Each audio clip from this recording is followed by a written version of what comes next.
So what is share. दोस्तों, किसी भी बिजनेस को स्टार्ट करने या ग्रो करने के लिए कैपिटल यानी पैसे की ज़रूरत होती है, और वो भी बहुत सारे पैसे, जिसके लिए कंपनी के छोटे छोटे हिस्से कर दिए जाते हैं जिसे हम शेयर्स कहते हैं, और उन्हें पब्लिक को बेच दिया जाता है। फॉर एग्जाम्पल, सपोज एक बिजनेसमैन है मिस्टर एक्स। इनकी एक कंपनी है जिसका नाम है ABC, जिसकी वैल्यू है 50 लाख रुपए, और ये अपने बिजनेस को ग्रो करना चाहते हैं, जिसके लिए इन्हें 40 लाख रुपीज़ की और ज़रूरत है।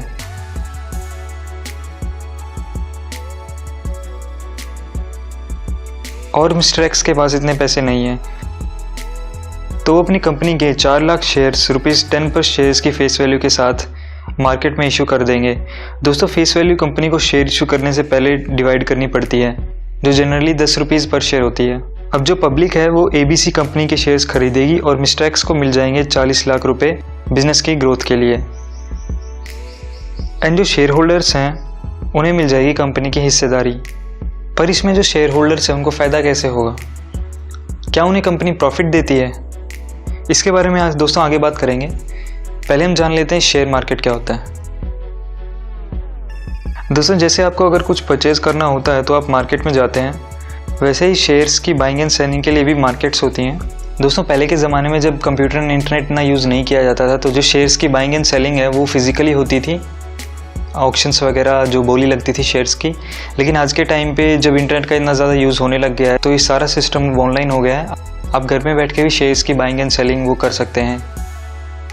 तो दोस्तों, जो दो बहुत पॉपुलर मार्केट्स हैं वो हैं NSE national stock exchange and BSE Bombay stock exchange. दोस्तों, ये दो बहुत ही पॉपुलर मार्केट्स हैं जिनके अंदर सबसे ज़्यादा बाइंग एंड सेलिंग्स होती है शेयर्स की। और इसके अलावा भी कई और मार्केट्स हैं, जैसे कोलकाता स्टॉक एक्सचेंज भी है, पर जो सबसे दो पॉपुलर हैं वो यही हैं NSE एंड BSE। दोस्तों, जितनी भी कंपनीज होती है जो अपने शेयर इशू करती है, उनको पहले अपने आप को इन मार्केट्स में रजिस्टर करवाना पड़ता है। दोस्तों, NSE में 1700 कंपनीज लिस्टेड हैं और BSE में लगभग 5400 कंपनीज लिस्टेड हैं। दोस्तों, NSE के जो रिलेटिव उतार चढ़ाव होते हैं स्टॉक्स के अंदर, उन्हें हम कहते हैं निफ्टी। BSE के अंदर जो उतार चढ़ाव होते हैं शेयर्स के अंदर, उसे हम कहते हैं सेंसेक्स। इसके बारे में आपने सुना भी होगा। दोस्तों, सेबी ने कुछ गाइडलाइंस इशू की हुई हैं। उन गाइडलाइंस के आधार पे ही जो इन्वेस्टमेंट है और जो स्टॉक्स एंड शेयर्स की जो ट्रेडिंग है वो इन मार्केट्स में होती है। ओके, तो चलिए दोस्तों देखते हैं कि बेसिकली जो शेयर मार्केट है वो कैसे काम करता है। How share market works.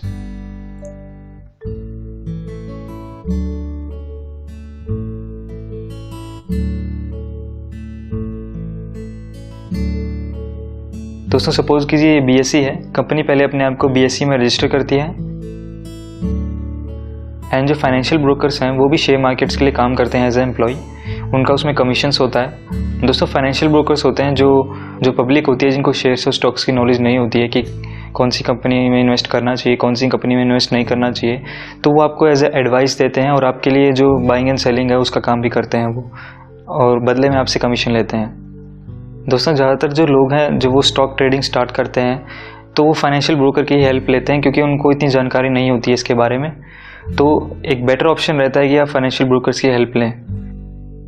दोस्तों, सपोज कीजिए मिस्टर B हैं, उनको इतनी नॉलेज नहीं है शेयर एंड स्टॉक्स के बारे में, तो वो कांटेक्ट करेंगे फाइनेंशियल ब्रोकर को शेयर्स खरीदने के लिए, और फिर जो फाइनेंशियल ब्रोकर है वो मिस्टर C को कांटेक्ट करेगा उनके शेयर्स खरीदने के लिए।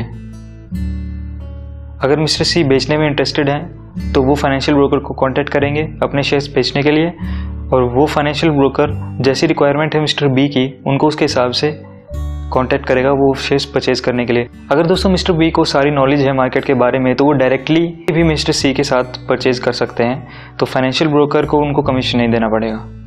तो दोस्तों, ऐसे जो है बेसिकली शेयर मार्केट काम करता है। तो दोस्तों, अब बात करते हैं कि जो शेयर होल्डर्स है वो प्रॉफिट कैसे कमाते हैं। दोस्तों, जब एक पर्सन एक कंपनी के शेयर्स खरीदता है तो उसमें कोई खास लिमिट नहीं होती है। आप एक छोटी अमाउंट से भी स्टार्ट कर सकते हैं, लाइक 500 रुपये से भी स्टार्ट कर सकते हैं, और करोड़ों में भी जाती है वो। तो उसी हिसाब से दोस्तों, जो ओनरशिप राइट्स हैं और जो अदर वोटिंग राइट्स हैं या फिर बहुत तरह के राइट्स होते हैं, वो उन्हीं शेयर होल्डर्स को मिलते हैं, उनका जो शेयर का प्रोपोर्शन है उसके हिसाब से।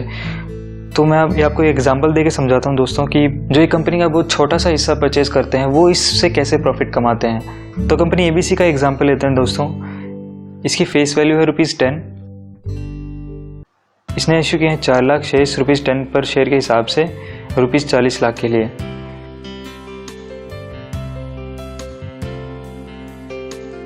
और मिस्टर बी हैं जिन्होंने 1000 शेयर्स खरीद लिए 10 रुपये के हिसाब से 10,000 रुपये में।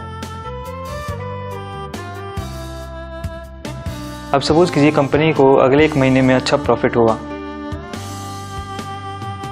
तो क्या वो कंपनी मिस्टर बी को उसमें से हिस्सा देगी? जी नहीं।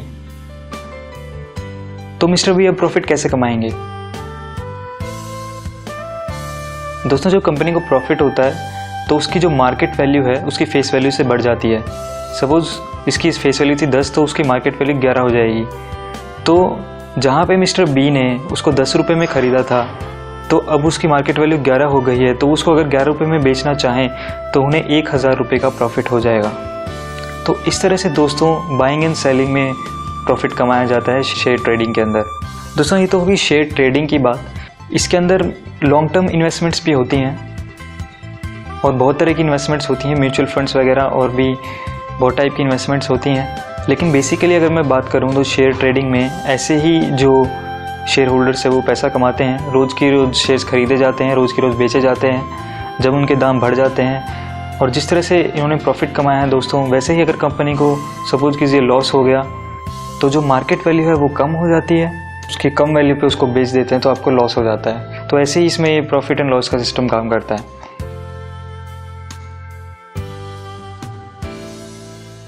चलिए अब देखते हैं दोस्तों स्टॉक मार्केट में ट्रेडिंग स्टार्ट करने के लिए किन किन चीज़ों की ज़रूरत पड़ती है। दोस्तों, इसमें पहले ज़रूरत पड़ती है एक सेविंग बैंक अकाउंट की।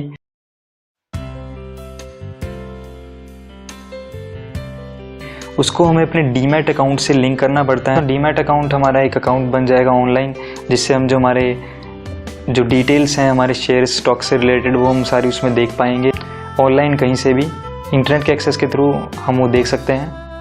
ट्रेडिंग अकाउंट में दोस्तों जितनी भी हमारी परचेजिंग एंड सेलिंग होती है शेयर्स की, वो जितनी भी ट्रांजैक्शंस है वो ट्रेडिंग अकाउंट से होती हैं। और अगर हमें जो प्रॉफिट और लॉस हो रहा है वो हमारे डीमैट अकाउंट में फिर शो हो जाता है। सपोज कीजिए हमें प्रॉफिट हो रहा है तो हमारा वो प्रॉफिट हमारे डीमैट अकाउंट में पहले ट्रांसफ़र होता है, और फिर वो डीमैट अकाउंट से अगर हमारे जो हमें अर्निंग हुई है वो अर्निंग अगर हम अपने सेविंग बैंक अकाउंट में ट्रांसफ़र करना चाहते हैं तो वो हमारे डीमैट अकाउंट से ट्रांसफ़र होती है।